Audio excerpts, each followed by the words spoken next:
Getting started grading in Dolby Vision can be very easy. First, you need an HDR mastering monitor and a color grading system that supports Dolby Vision.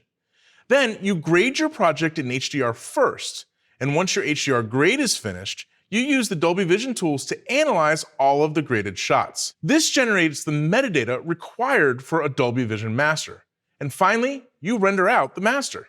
And now, Dolby Vision analysis tools are available at no cost. You don't need any additional license to get started. In this video, we'll walk you through a quick example, from HDR grading all the way through to delivery. I've already brought in all my clips and assembled a timeline, so let's begin by setting up our project for Dolby Vision. The first thing I'll do is open up the project settings and select Color Management. Inside Color Management, I need to change my Master Color Science setting to DaVinci YRGB Color Managed and enable Use Separate Color Space and Gamma. Now, an important thing to note is that what Resolve Color Management calls gamma is actually shorthand for any electro-optical transfer function, or EOTF, not just gamma curves. Then I'll select my input, timeline, and output color spaces and gammas. For this project, the majority of our clips are red RAW files, so the input color space doesn't matter. Resolve will debayer the RAW into the timeline color space and gamma, so we can leave those settings at their default. Under Timeline and Output Color Space, we'll be delivering P3D65 and ST2084. This sets our project to the P3 color space and the ST2084 EOTF, which is the SMPTE standardization of the PQ curve that's the foundation of most HDR systems, including Dolby Vision. Finally, I'll enable the Dolby Vision checkbox, which exposes Dolby Vision controls on the color page. I'll choose version 4.0, the latest version at the time of this recording, and select my mastering display. For this project, it's 4000 nit P3 D65 ST2084 full. All right, so now that Joey has set up color management, he's going to start grading. I'll use my normal grading tools while looking at my HDR mastering monitor. Grading in HDR is actually easier in a lot of ways than grading in SDR. Because this footage was shot with a pretty wide dynamic range, the grading controls just feel more natural in HDR. I'm not fighting to squeeze all this dynamic range into a tiny SDR container anymore. I can better see what the camera captured and grade creatively with a lot more freedom. Once Joey finishes grading the timeline, the next step is to generate what's called L1 metadata.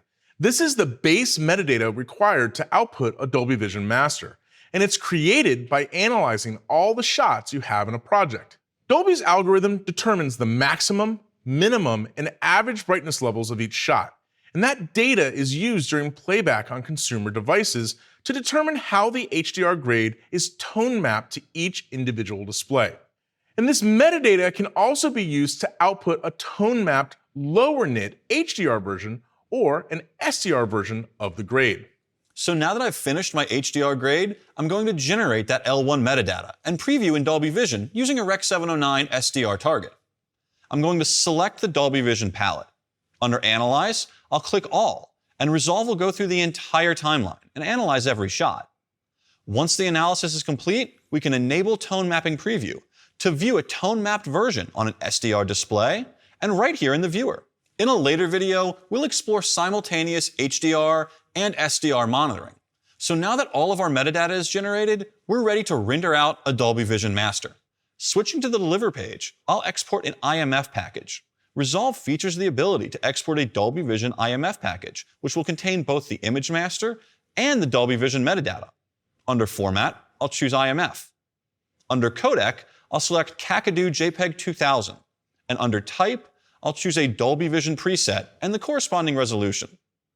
Then, I'll give the composition a name, and I'll change the content type to short and the profile level to main level 6, sublevel 3, since this is a UHD 2398 master, which also sets the maximum bitrate. And I'll set my render destination folder and name the file the same as we named our composition. I'll add it to my render queue, then hit render. And that's it. Our Dolby Vision master is done and ready for delivery or encoding. Now, one thing to remember is that the metadata generation step can happen at any time after your HDR grade is finished. If you want to just do the HDR grade and then add the Dolby metadata later, you can. For example, you may have multiple versions for international delivery, or the need to add inserts, headers, and tails, or other items for each point of distribution.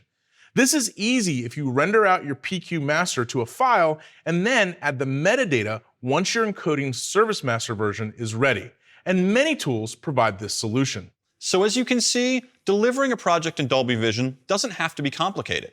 To meet the base requirements for a Dolby Vision master, all that's needed is an HDR grade in PQ at a minimum of 1000 nits, with a color gamut greater than Rec. 709.